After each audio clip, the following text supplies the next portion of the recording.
If you could create a successful revenue stream for your business with a youth theater arts program, would you? I've got the 5-step process for you coming up next. It's gonna be great!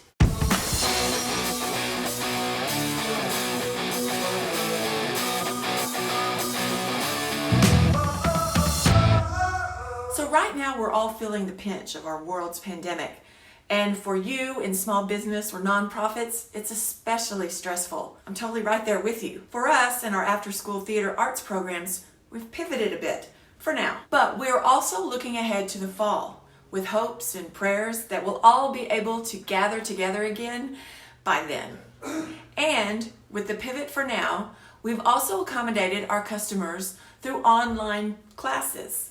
And we'll continue to do so as long as we need to. But nothing beats face-to-face classes with friends and fellow theater lovers. But we're creative, innovative, and are rising to the challenge. So let me ask you this. Do you have a youth arts line of programming, classes and lessons, camps, workshops? If so, bravo. It's time to up-level your program and get things ready for the fall. But if not, I encourage you to consider adding this to your offerings. And I've come up with a 5-step process to plan your youth arts program. Whether online or in person, it is a fabulous way to add money to your business's bottom line. So here we go.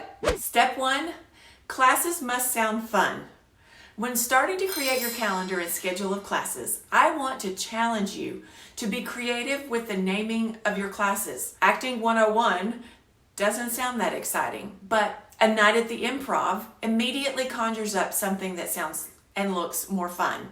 Look around what is current, especially in the entertainment world, and get inspired to host a class or camp that sounds contemporary and current. Let me give you an example. Creative After School Theater Summer Camp lineup.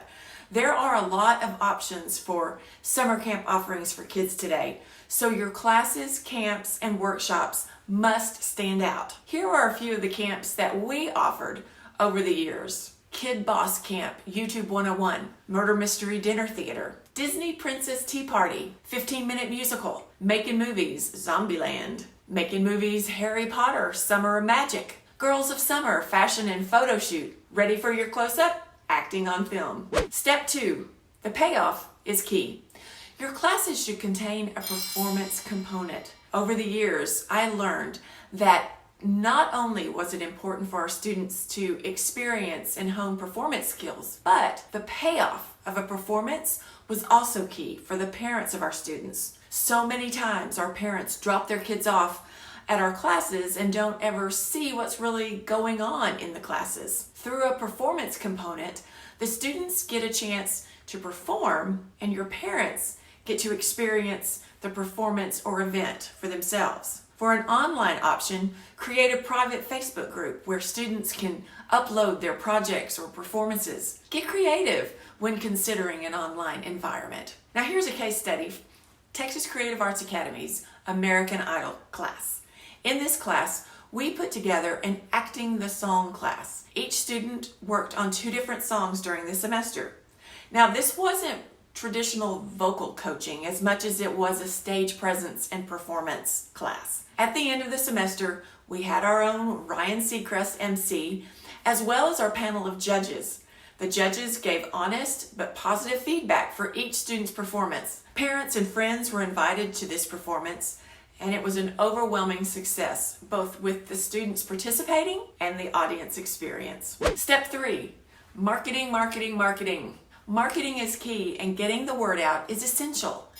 It doesn't do your theater or your dance studio any good if no one knows about your youth programs. So you have to get the word out and always be marketing. I know that can be challenging, especially if you are the sole person doing all the things. But what you can do is brainstorm some ways to reach out to your community and cultivate win-win partnerships with those other businesses or organizations that might share the same audiences and target customers that you have. Start with your local school districts.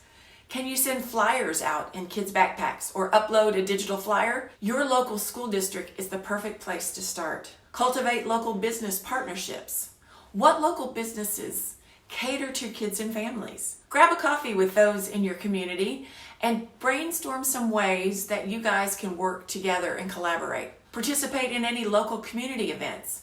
Perhaps the local library has a What to Do with Your Kids in the Summer event, or your community rec center may host something similar. Align yourself with the local Chamber of Commerce and get active and intentional with meeting other local business owners. Online marketing with Facebook and Instagram ads. And get your current students and patrons to help get the word out by sharing all of your social media posts. Step 4, registration.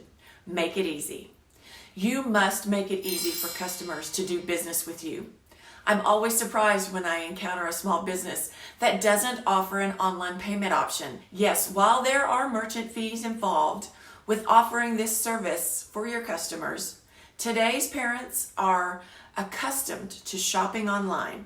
And so if you don't want to leave money on the table, you must make it easy for your customers to register for classes, camps, workshops, as well as purchase tickets. Additionally, if you're a nonprofit, make sure you have a donate button on your website or on your online shopping cart checkout page. You have to let customers and patrons know what you want them to do. Now, there are several online registration options. Many are standalone online solutions, so you don't necessarily have to worry about integrating with your current website. Over the past 13 years, we've used a couple of different ones. One is the Studio Director, and the current one we're using is Active.com. Step 5, just take action. You don't have to get it perfect, you just have to get it going. Don't let perfectionism get in the way of you starting a youth theater arts program. Don't overthink it. While you might think you need to have everything figured out, you don't. Just take the right next step. And what is that next step? Put a class, workshop, camp on your calendar and get the word out. Start getting registrations coming in. Find a done-for-you curriculum or create it yourself and create an amazing experience for your students and parents. And then rinse and repeat. So there you have it, the 5-step process to plan your youth theater arts program. Step 1, classes must sound fun. Step 2, classes should contain a performance component. Step 3, always be marketing. Step 4, make registration easy. And step 5, take action. And guess what? You probably have a little time on your hands to plan right now, right? So take action, my friend. Take action. The first action you can take is to grab the PDF download that takes you through this 5-step process. No need for note-taking. Just click on the link in the description for your own copy that outlines today's episode. Okay, if there's one takeaway from this episode, I hope you'll take action. Thanks for watching. Stay safe.